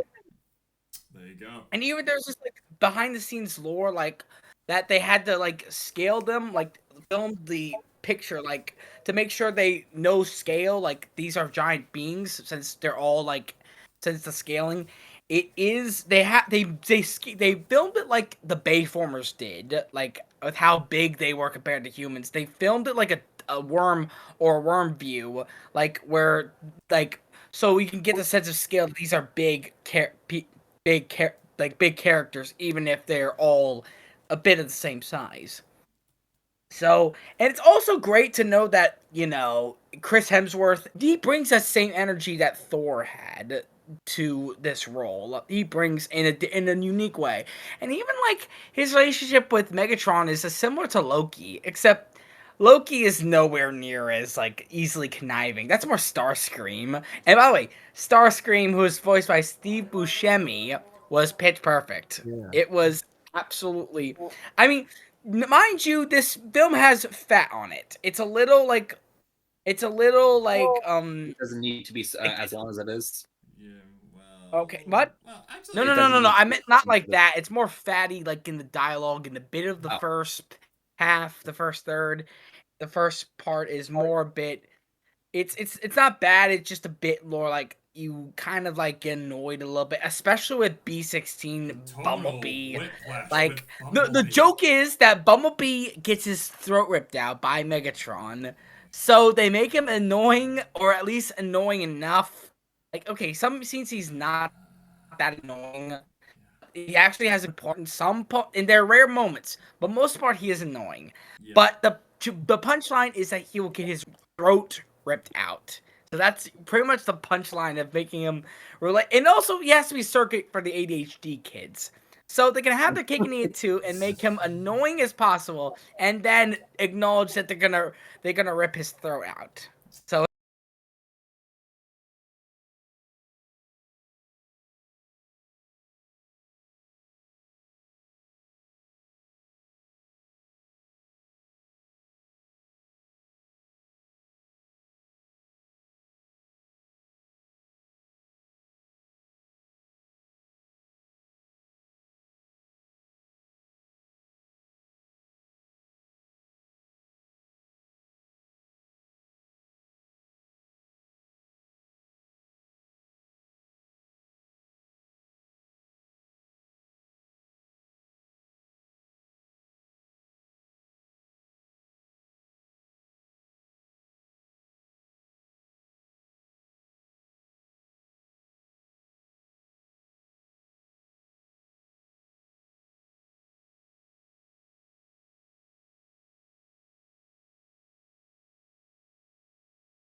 Good beer. Best movie of the year. I mean, this one is absolutely profound. I'm gonna get straight to the point. Wild Robot, best film of the year. Full stop. It's Oh man. it's an amazing film. It's one of DreamWorks' best as of right now, unless future events say otherwise. I consider the top 3 DreamWorks movies to be Prince of Egypt, Puss in Boots: The Last Wish, and The Wild Robot. It's that good. Wait a minute. Pat, is this your number one too? Yeah. Uh-huh. You go at the same time then. Yes, Go ahead.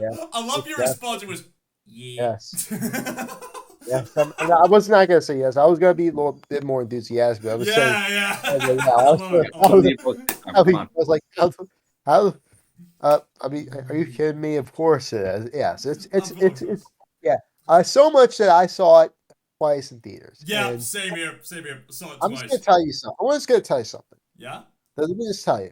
Yeah. This is definitely like this is some if Pixar had Wall-E, then DreamWorks would have Wall. This would be the equivalent to Pixar's Wall-E. The DreamWorks. That makes This Fair sense. point. like, Robots. they So. finally made like a really masterful movie.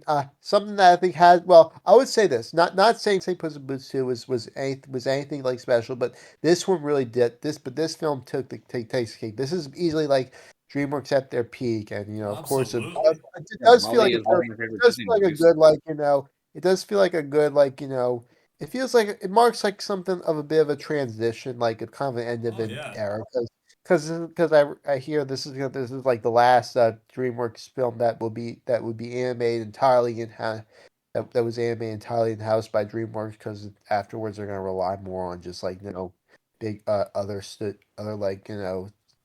Oh. to save not just for budget reasons, but Oh, that's a this shame. one this one's For shame. really but no, this is really, but I feel like this really did go. They went out on a high note with this one, Oh gosh. and considering that it was based on a series of books, I feel I've never. I'm sure you've never read. None of you've ever read the books, No, not nor really. you knew about them I prior didn't to even know this that. out. But Oh, this I'm was not. like based on like a series of novels. It's Oh, I feel like make there's anything. like something about this whole movie that I think really does capture the spirit of like a novel. Even if I've never read the novels anyway, I feel like they do capture the spirit. Like the first one in specifically, this is based on the first. It's like Yep. it's a trilogy of novels. Yep. This was based on the first, not the very first novel of the Ball Robot series, and of course you have a very star-studded cast. Yep. Of course, star-studded voice cast. You got of course Lupita Nyong'o. You have Kit Connor from Heartstopper. I'm sure you may have heard the Netflix show as Bright Bill. You have Peter Pascal from Mandalorian and some other shows. You have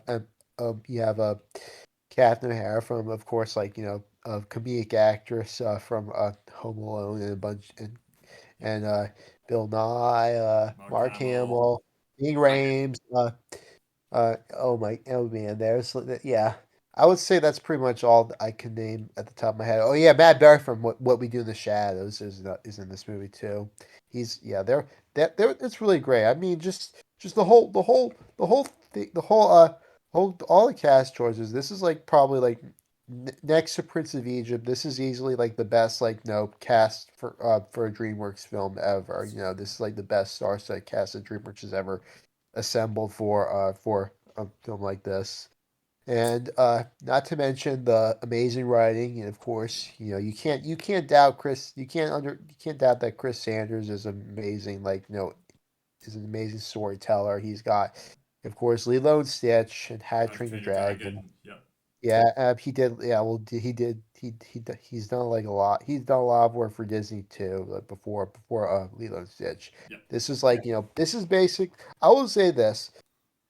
I would not say that the original author of the books deserves to be.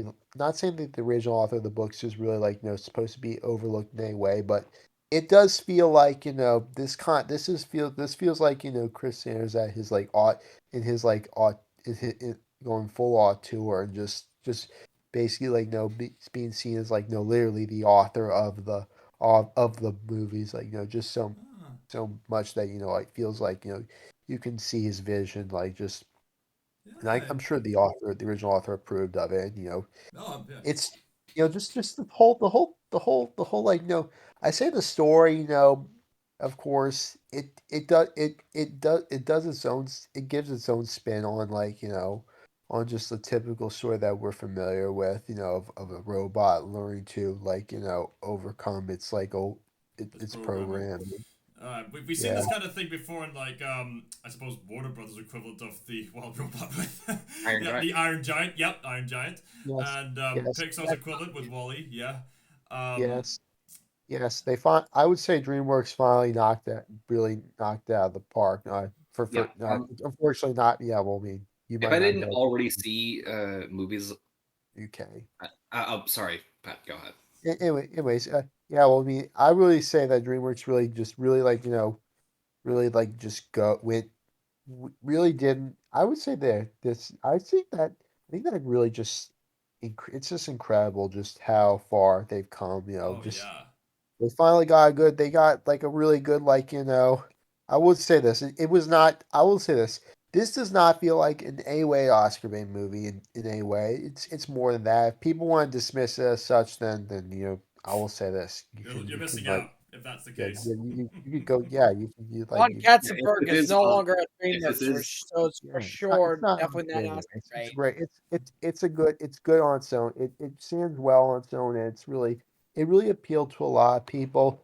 And I just think that it's just how great it is, and just I feel like there's something about this that I think there's a jolt of magic from the pit from the novels that I think works probably even better on the screen. Yes, Charlie. Just You want to say something, Charlie? it's great. okay. Yeah, two things. If I can interrupt. First of all, I think I probably would have been more interested to see this movie if I didn't already have, if I didn't, if not for movies like Wally and the Iron Giant.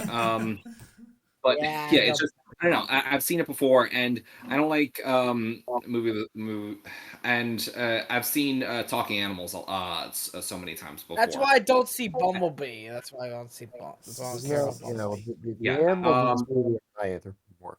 Yeah. Makes sense. Also, oh yeah, Transformers movies also fit into that of a robot overcoming its programming. So Yeah. I've seen it all before, and also What yeah, haven't we if not this, seen before?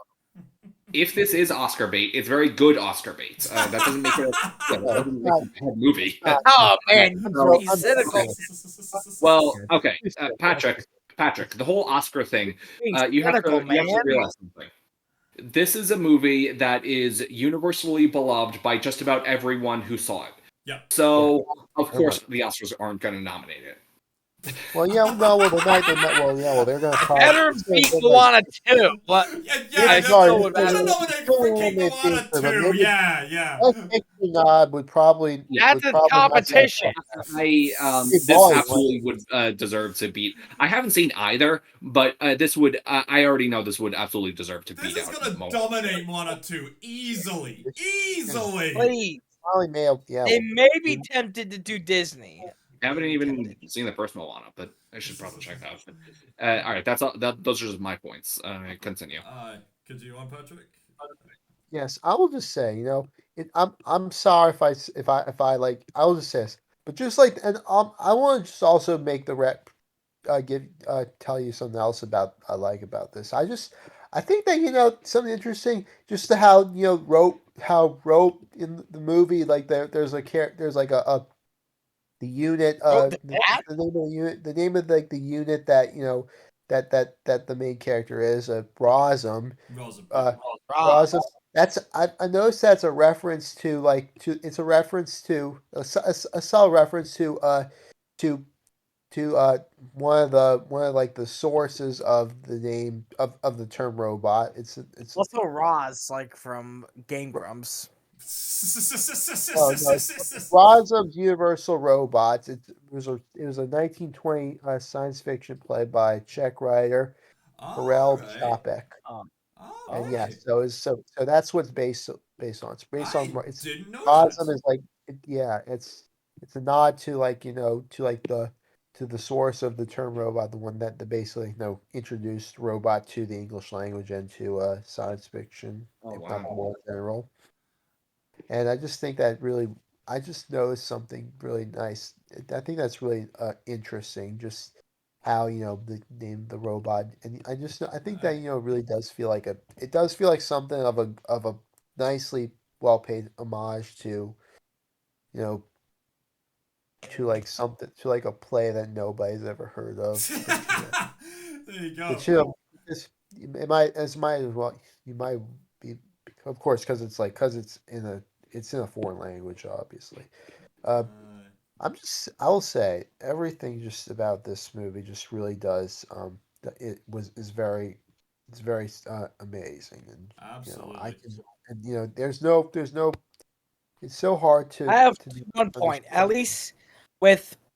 At least this time, it's definitely gonna win more likely than Puss in Boots: Last Wish would win. Hopefully, I guess. Yes, The the DreamWorks Yeah, deserves DreamWorks the it's hasn't got a gotten recognition. an better opportunity chance. It's a to better be here. chance. If they didn't win with Puss in Boots, they'll win with Wild Robot.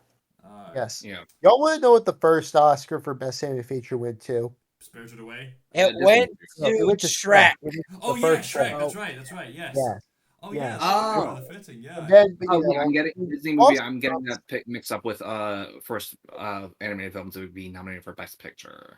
Or yes, no. and you got, Right. It was there was the first one for Best Feature was Beauty and the Beast. That it didn't win, it got Best nominated. Picture. yes. Yeah. And Wally, I remember there was talk back like when it came out. Wally was going to be like the second best animated best the second animated feature to get nominated for Best Picture, but when Yeah. it didn't get nominated, it was one of the factors that that convince the academy to expand the number Yeah. So of entries was that for the first best year picture. they made that category, Best Animated Feature? What? Yeah, that Was Shrek? I know you said Shrek was the first year for first award to win Best Animated Picture. Was that the first year they made that category? yes, that was the first year they made that Oh wow, category. cool. Yeah, Yes, it was. it's funny because uh, I watched Bullets and Blockbusters video on Chris Farley's lost version. Nobody thought Shrek would do good. Developers at DreamWorks, the employees were sent to work on it as on that film as punishment. They called it getting Shreked, and but when it did come out, it blew everyone's minds. So There you go. they were Never just dumbfounded. underestimate the underdog. That's pretty much DreamWorks in a Yeah. nutshell. Yeah. All right, Yeah. Callum, And you don't have anything else to Katzenberg add about the Wild himself Robot? wanted Beauty and Beast I mean, no, The Lion King to win for Best Picture. So at least he got some way that Shrek won Best Animated Feature, which was relatively new. And that's back when the Oscars truly mattered, or at Yeah. least It categories. matters So All some win way. Best I would Animated say Feature, which was the relatively Oppenheimer. new, which was new. Well, Okay, Yeah. so Callum, It's if you don't have Shrek anything to add, then Well, no, Patrick you has have the best. perfectly summarized what I wanted to say. Well, So, yeah, well, Charlie. y'all have the BAFTAs, don't y'all? Don't you, Callum? Yeah, Y'all have yeah, the there's a BAFTAs. BAFTAs too. I'll inform you all Yeah. about that when the time Hope comes. maybe it could get Yeah. nominated. Yeah, yeah, you it'll could. always probably win Best Animated Feature in the BAFTAs, probably. So, Charlie, Yeah. what's your number one movie of 2024? okay, my top spot, my favorite movie I've seen all year is a movie that not only met my expectations but surpassed them. Ooh. It makes only sense that it's. I seem to be doing a thing with trilogies this year. It's not surprising because there's just been so many sequels that came out. So it makes all the sense in the world that my favorite movie is the sequel to my favorite movie back in 2018 when I first started recording my top fives. And that top spot can only go to my Marvel Jesus, Deadpool and Wolverine. Oh, for sake! Yeah, it is. Okay. Yeah. So in the only real downfall the movie has is that I don't like how The only real downfall. You shitting me. yes, it has one downfall that is that the characters from the first two films don't really get their time to shine. Yeah. Like I didn't see. I mean they're there. Deadpool has to save them, and I'm grateful. Blind Al has some Is funny your lines. worst so- downfall? Are you kidding me? My only complaint that I have nothing else but good things to say about it after this. I missed Cable Gotta be and Domino. Though I guess that their actors were demanding bigger paychecks to show up. Understandable. But yeah, I had concerns, but Ryan Reynolds, he never bet against him with playing Deadpool. He knocks it out of the park. And I would admit, it would have been suicide. This is PG-13. It would Yeah, be suicide. Yeah, don't even get me started. I absolutely did not expect to see Hugh Jackman come back. And no, I was floored when I saw Blade, my guy Wesley Snipes. Okay, gear up that was for a the huge suit. surprise. I screamed at the top of my lungs. The whole theater heard me. No other film made me do that this year. In recent memory, no film has made me do that. What about Electra? So, What about Gambit or Electra? well, I didn't see Electra. I didn't see her movie, and I heard it was terrible. So, but I'd like to see her. And Gambit, I also liked. It actually made me. It kind of made me want to read Gambit comics. I bought his crossover issues with Deadpool from a couple of years ago. I gotta read No them. one But, else will ever for be the movie Blade. itself, I was gonna say that. There's only been one Blade. There's only ever going to be one Blade. yes. Well, we'll see. I mean, his movie, his MCU movie is I guess kind of in hot water right now. This could have been a lot worse. This could have been a lot worse. Yeah, if it was PG-13, it shouldn't have been made. Yeah. Either do it right or not at all, and they did it right. They absolutely did it right. The action, of course, is top notch. The comedy is hilarious. Blood and gore, beautifully done. Special effects, beautifully done. And fan service, it's just best fan service. It rivals, honestly, Sonic the Hedgehog 3 in terms of fan service. The Sonic movies. I can see why you say that. I got to go, guys. I have to go. Oh wait, Okay. before you do that, Brooks, tell us about June Part 2. All right. Dune Part 2 is number one. It's Call it. it's. I would like Transformers 1 to be, but Dune Part 2 is, of course, it's the best written. It's the best paced. I mean, at first, with the first Dune,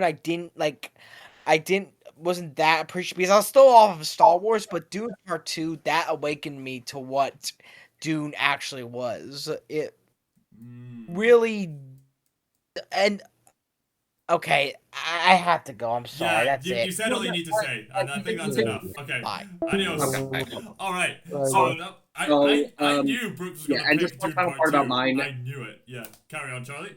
Just one final part about mine Yep. is that I also love the villain, Cassandra Nova, really? easily the best movie of the trilogy, Ah. best villain of the trilogy. She made a great villain. Yeah, I can see why you'd say that. Yeah, we finally got Wolverine in his suit and the mask. Yep. I remember the entire theater bursting into applause. Yep.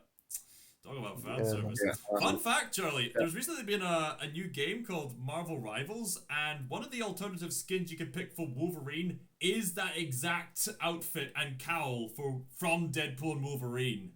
Nice. So, that was the top 5 movies of 2024. What were your top picks for 2024 this year? Let me know in the comments down below, and I'd love to get a conversation started. In the meantime, that's Thinker, signing out. Don't forget to check out Squidbear on his YouTube channel, and don't forget to support his Patreon page for the Sci-Fi Storycon comic that we are working on. You can also find Winning Charlie on TikTok, and you can find me on Instagram. And just keep following us. We'll do awesome stuff. Including playing games for the PS2.